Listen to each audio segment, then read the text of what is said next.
Michael, what do you think about how Donald Trump has responded to the death of Charlie Kirk? I think it's pernicious in the way he's responded to it. I think he's put Charlie Kirk's death to political use. And I think he's put it to dangerous political use.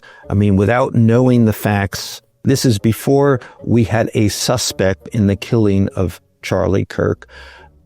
Donald Trump was out essentially saying that the left, the liberals, the Democrats, and anyone who might oppose him was complicit in the killing of Charlie Kirk. This is both not only just specious, wrong, but it's obviously irresponsible.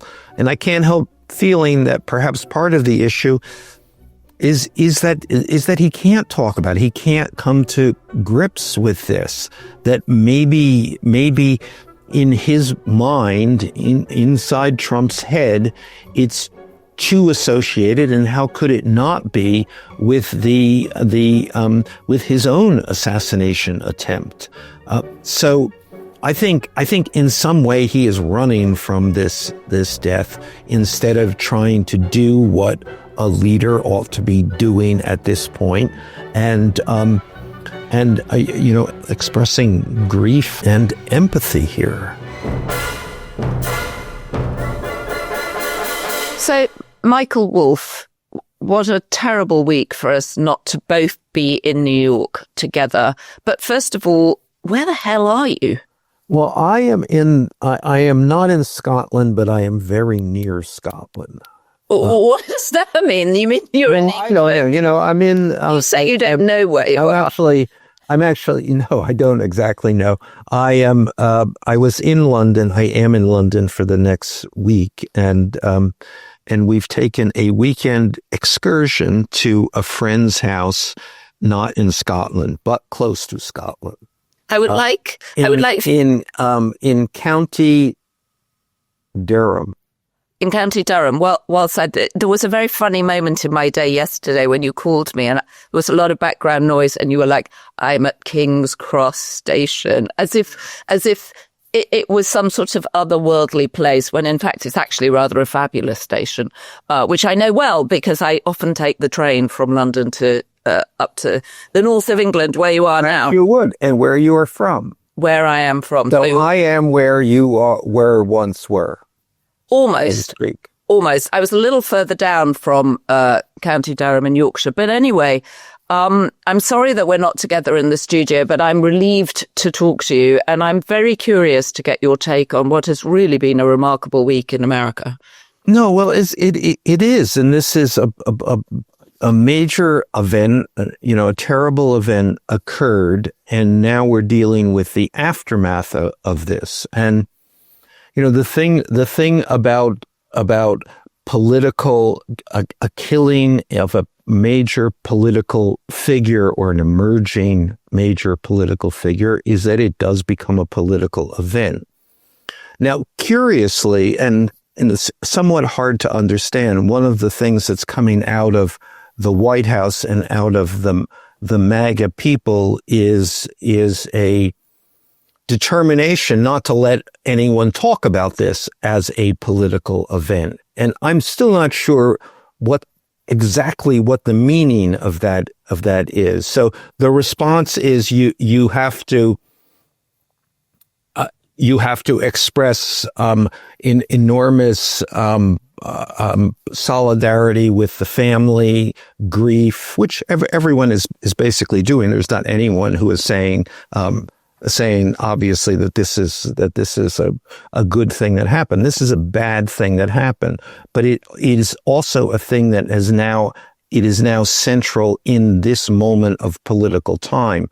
And I think to try to understand what that means is A, important, and B, going to take some doing.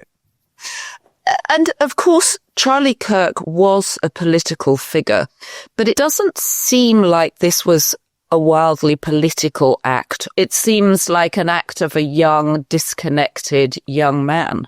I mean, there are many parallels between him and Matthew Crooks.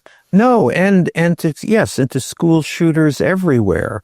Again and again and again and again, we have seen this, the confluence of whatever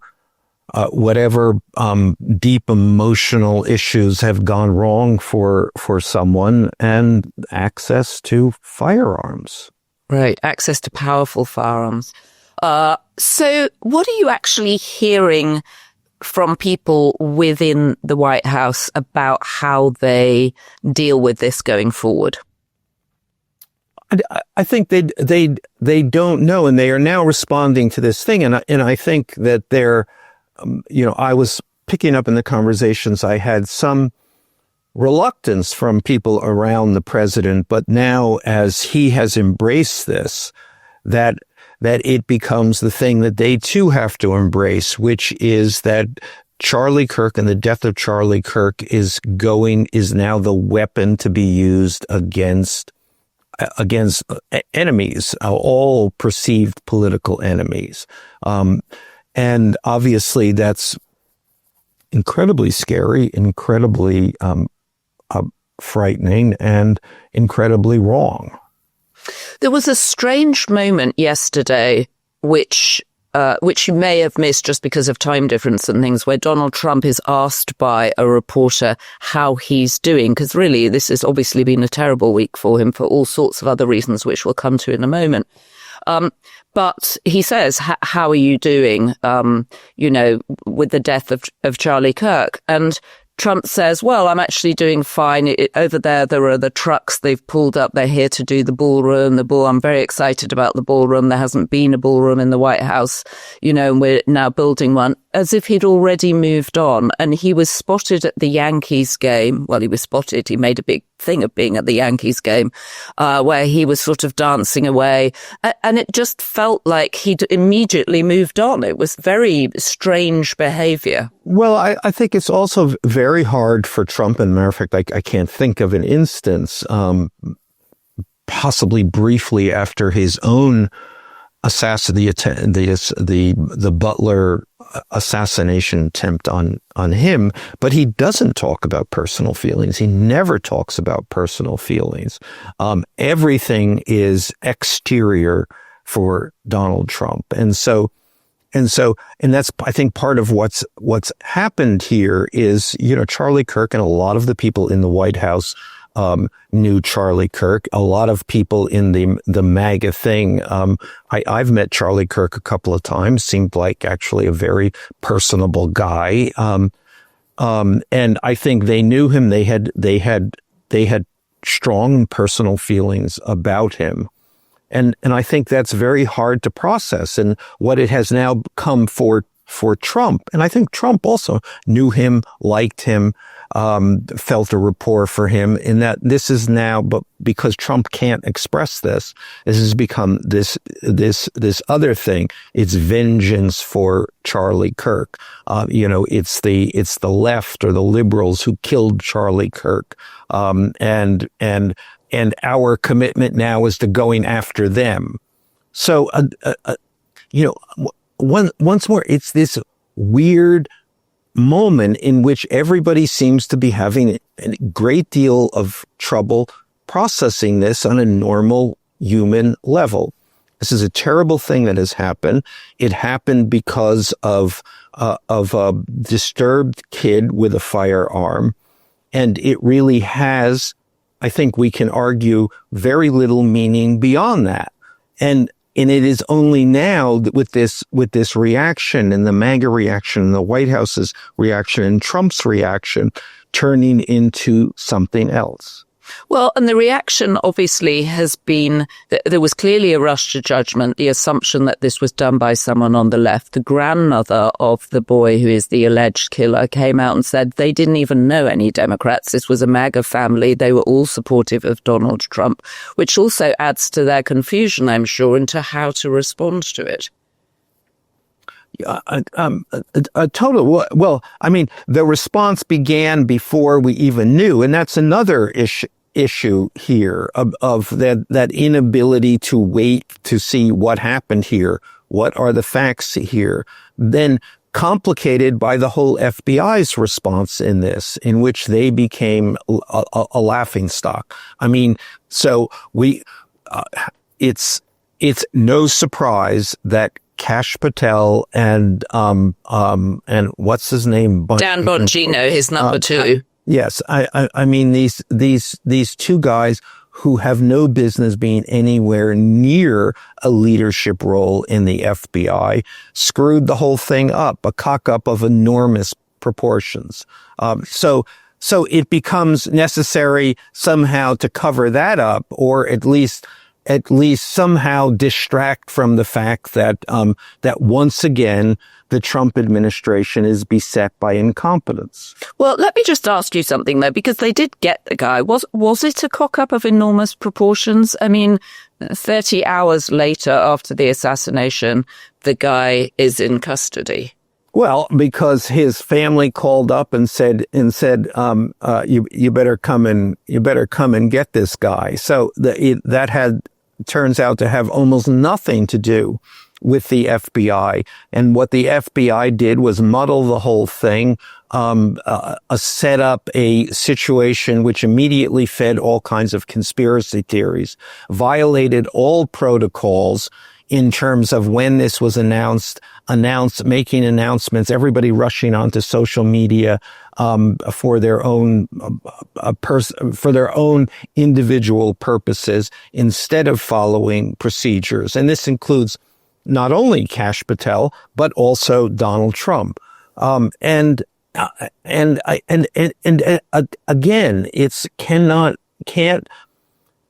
you have to ask the question, or you have to come to the conclusion that this administration is the thing that most characterizes it, is that they hired all kinds of people who shouldn't have been hired to do jobs that they have no experience, which would let them do the jobs in any kind of professional way. Well, you're certainly right that people ran to social media. I mean, it really is government by social media now, isn't it? Yeah, I mean, I think that's, and I think much of the response here, the response to Charlie Kirk's death is a social media led response. And then much of the current reaction today is a reaction to other people's social media. So, I mean, Tucker Carlson did a thing which I saw incredibly fatuous, in which he went down the Twitter or the X accounts of various unnamed people of no consequence whatsoever who were saying things that he felt were inappropriate about Charlie Kirk's death. And the point of this is people say inappropriate things all the time. So, and the point here, this is a larger social movement, according to Tucker Carlson, and this is all to demonize now the left. I give up. I mean, nothing makes sense here. Well, it's also very difficult to understand why they want to live in this world with heightened fear, heightened violence. This just seems a very scary place for America to be going. Well, I mean, I think that there is a conclusion that we can jump to is that they see value for themselves in living in this world. They see value in us against them. They see value in declaring their own righteousness and the absolute opposite for the left or the liberals or the Democrats, whoever the people who are oppose them not for legitimate reasons, but for illegitimate reasons. To what extent do you think that Charlie Kirk's death and the manner in which it happened at a rally shot at from 200 yards away or 200 feet away, brought back Trump's own experience at Butler, Pennsylvania? I mean, it seems something that everybody skated over. I mean, it certainly should have. I mean, or you could say, how could it not? How could Trump not see this? But he doesn't seem to be relating to it in that way. I haven't heard a word out of Trump's mouth which suggests that there is a personal connection to a horrifying event here. I think this is about, he doesn't respond, is incapable of responding personally. It's been a terrible week for him too. I mean, physically, the week looks like it's taken its toll. He was on the breakfast sofa on Fox News on Friday, and he just looked tiny compared to the three people. He looked like, physically, your description, or Steve Bannon's description of him as a giant shrimp. The shrimp is curling in on itself. He was physically smaller than the three people sitting around him. And you just felt this is very unpresidential to be sitting on the Fox News sofa. And there were all sorts of reports that they'd actually delayed the news of the capture of Tyler Robinson so that he could announce it on the Fox News sofa. Well, yeah, I'm sure that is true. Again, another strange aspect of this, that they wanted to own this. They want to own Charlie Kirk. They want to own the this terrible event, and they want to put it to use.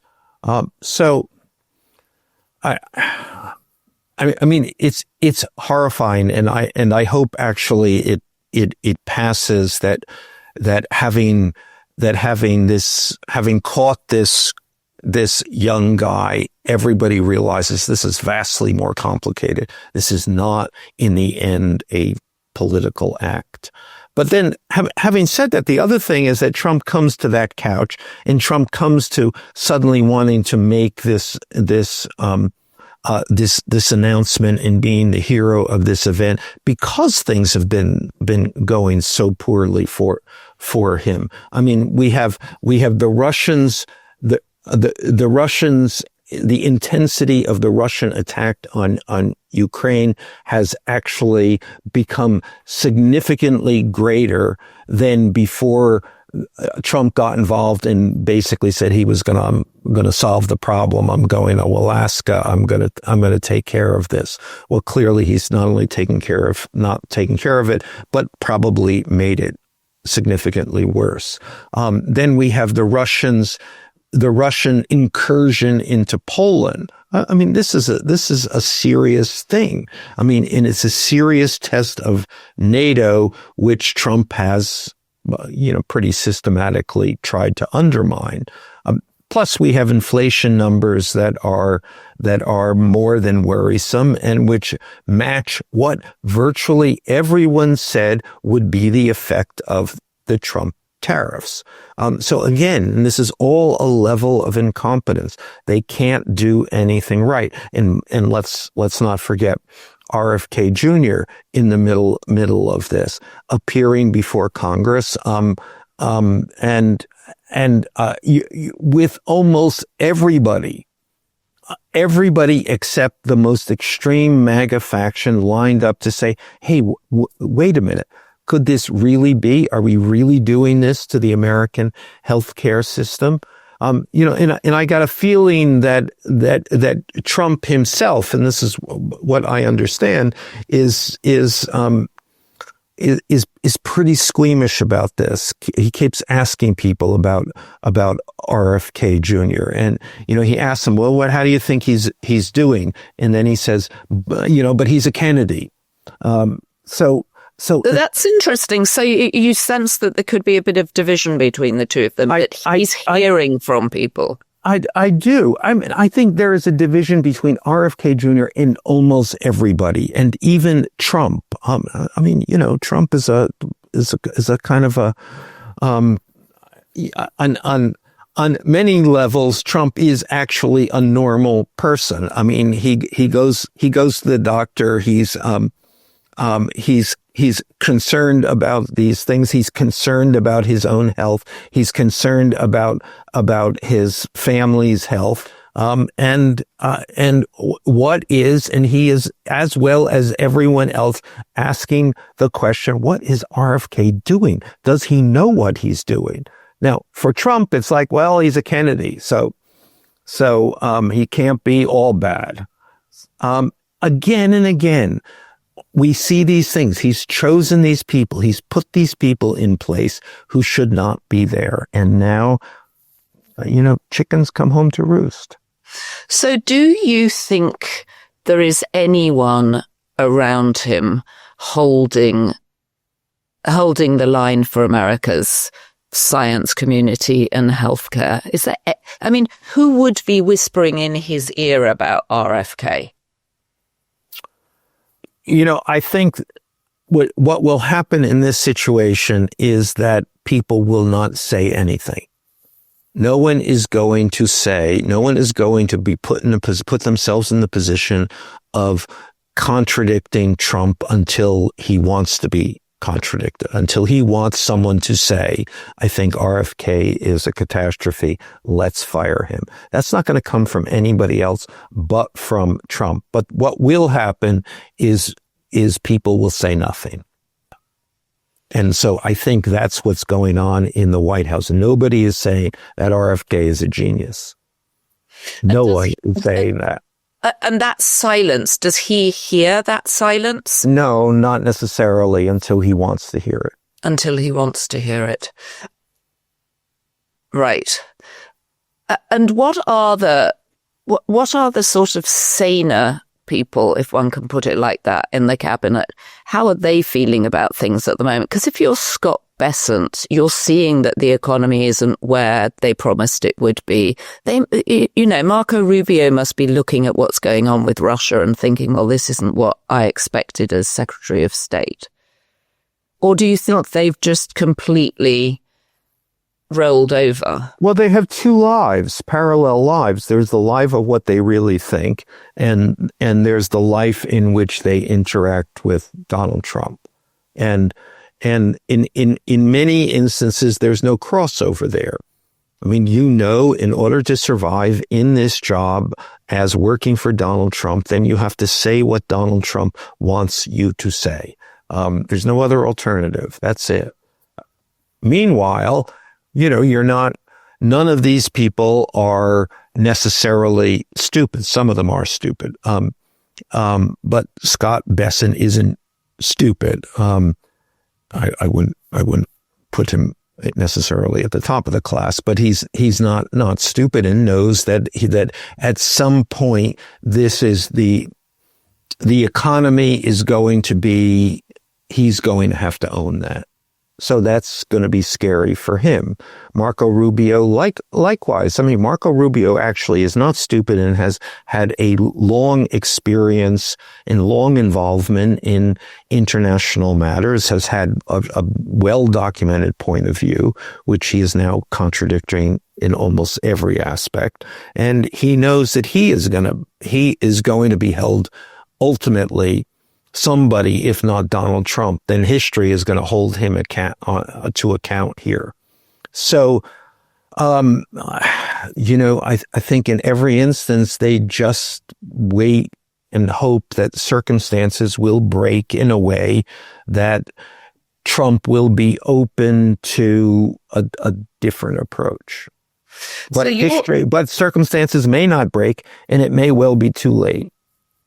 You're in England at the moment, and the British ambassador to Washington, Peter Mandelson, has just been forced to resign over his letter in the birthday book to Jeffrey Epstein. Can you tell us the reaction going on there? This is a sort of, probably to Americans, a minor diplomatic incident of not much import, yet it's another scalp that's fallen to the Jeffrey Epstein files. Yeah, well, I think that there are two things certainly for us to consider the birthday book and how that is overshadowing Trump's week, and how Epstein himself continues to overshadow everything that happens with Donald Trump. As for Peter as for the British ambassador to the U.S., this is essentially the third time he's been caught up in a scandal and been fired. He has actually seems to have an extraordinary number of lives here. Well, he was a huge enabler of the Labour Party getting elected, which is why he's been able to survive perhaps better than other politicians. But for those not following the story perhaps as closely as some of us were, there was a rather remarkable moment where he apologized for his friendship with Jeffrey Epstein on the BBC, on the morning radio show, which is sort of the equivalent to Good Morning America, I suppose, in Britain. And he said, and there are more embarrassing revelations to come, and then didn't go into it. And everybody was left saying, what? And I must have got a handful of texts from people saying, do you know what the embarrassing revelations are? And it turned out to be an article that was coming out in Bloomberg that detailed more of his reliance on Jeffrey Epstein. Very strange. And that's true. And Epstein spoke to me about Mandelson, who he liked very much, and they had a very close relationship. I think that this is, whatever. I think the thing to process, and this is also true for Donald Trump, and I think for other people close to Donald Trump, is that these were very close friendships these people had with Jeffrey Epstein. That was part of Jeffrey Epstein's talent.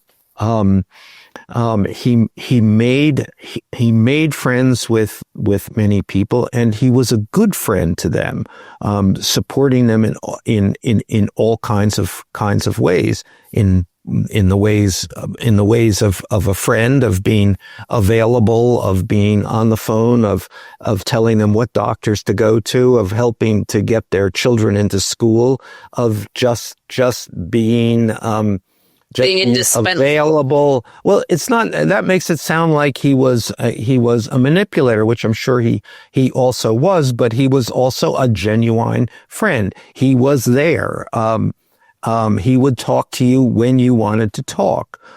He would, he is someone that many people came to trust.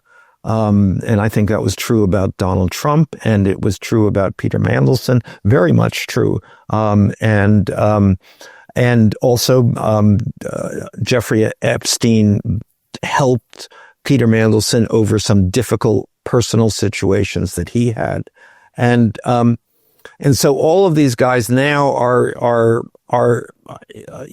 the affect is that they barely knew him, or they wish they didn't know. They wish they hadn't known him, or they barely knew him. And I'm sure in hindsight, they did wish they didn't know him, but they did know him, and did know him very well, including, and this is, always relevant. The central headline is that one of the people who knew him best, and one of the people Epstein knew best, was Donald Trump. And we went into this week with this birthday book, and a strangled effort on the part of the White House. I mean, I still don't know where they hope they were going with this, or where it will end up, that this birthday letter from Donald Trump to Jeffrey Epstein on the occasion of Epstein's 50th birthday was not written by Donald Trump, when patently, obviously, indubitably, it was written by Donald Trump. And they have called it a hoax, but then when they've been confronted, okay, so you mean these documents are a hoax? It's like, no, we didn't say the documents are a hoax. We said the Democrats are perpetuating a hoax by somehow associating Trump with Epstein. It's the dialectic here is so strangled that that I can't help but think that we're going to get the truth. Well, it's also so, I mean, the choice of words in the birthday letter are a wonderful secret. I mean, it not only feeds into everything we now know about Epstein, but it makes Donald Trump look complicit. Well, they were closely involved in each other's lives at a very, pick the words, intimate level.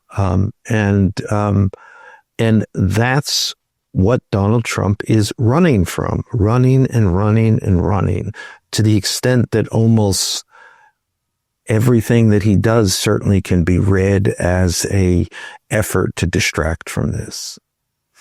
Well, certainly the spotlight has moved off the birthday letters this week, but I think that we should dip into the birthday letters again next week. And some of them were very perfunctory and they were like, hey, Jeffrey, have a great birthday. But some of them went into really extraordinary detail about what a good friend he was, the sinister pictures of Jeffrey handing balloons to children in childlike drawings.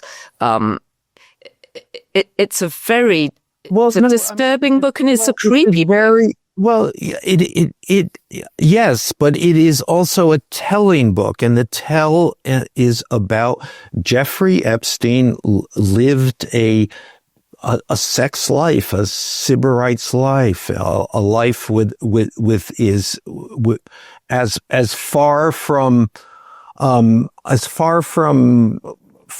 standard middle class values as you can possibly get. And again, the headline is that Donald Trump participated in that life. Donald Trump was very much involved in the lifestyle which we now associate with Jeffrey Epstein of pursuing women. That is a central quest and a central factor of their lives, of both of their lives. And also I'm very mindful of Jeffrey Epstein helping finance Jean-Luc Brunel, who was a French model owner who got accused in France of the rape of underage girls, that Jeffrey Epstein financed MC2, a modeling company in the US, with the hope of rehabilitating Brunel, who in fact got reaccused and died of suicide, in theory, like Epstein, in a French jail. So we'll revisit. Yeah, we know, the model culture is a bad culture. It thrived for a period, and then people understood, hey, this is bad. This is out of control. And it has largely been, to a greater or lesser extent, been corrected and restrained since then. But during that period in which it thrived in a truly unregulated sense, Jeffrey Epstein was very much a part of it, and so was Donald Trump. Yeah, I remember when Diane von Furstenberg became the head of the CFDA, the Council for Fashion Design in America, she insisted that models walking the runway had to be 16 years old. And even 16 years old, 16. Well, I'm now wondering if it was 18, but she put an age restriction on it, which was the first time anybody done it. And the truth is that the modeling agencies really became disrupted by social media and by influencers who took matters into their own hand and started modeling. And you got the advent of street fashion. I mean, it was an economic disruption as much as it was people saying this world isn't working. No, of course, but that era passed or has changed in significant ways. But the era in which Jeffrey Epstein and Donald Trump were involved in it was the era in which bad stuff happened. Bad stuff happened. Michael, it's a sober note this week, a sober note. Last week you said you were concerned for America, and it's hard not to think that concern has passed. It's a very strange week. Well, that concern has come to pass. I think you mean, because the concern has certainly not passed. And I would go back to the thing that I am certainly most worried about in this week is the response from the White House about Charlie Kirk and making this a well, they've weaponized his death, right? A campaign against people who disagree with the White House. Michael, let's get into Epstein again next week. Enjoy your time in Northern England. I know it well. It's God's own country. Keep your ear to the ground and come back and tell us what's going on. We'll be back on YouTube next Tuesday evening. And I will see you from London on next week, and then we will be back together in New York. Good. I will look forward to seeing you. Michael Wolff, thank you very much. So if you have been, thank you for joining us. Don't forget you can subscribe to the Daily Beast for up-to-the-minute news on what's going on, and goodness knows a lot's going on right now. And don't forget to join the Daily Beast community on YouTube, which is very easy. Just go to the join button below this video and you get all sorts of benefits. What sort of benefits do people get, Michael? Oh my God, unlimited benefits. You wouldn't believe the benefits. The benefits are amazing. It's extra content. But also it's true. We like reading the comments, don't we? No, really. Please leave us comments, because they mean a lot, and frankly, they're always interesting.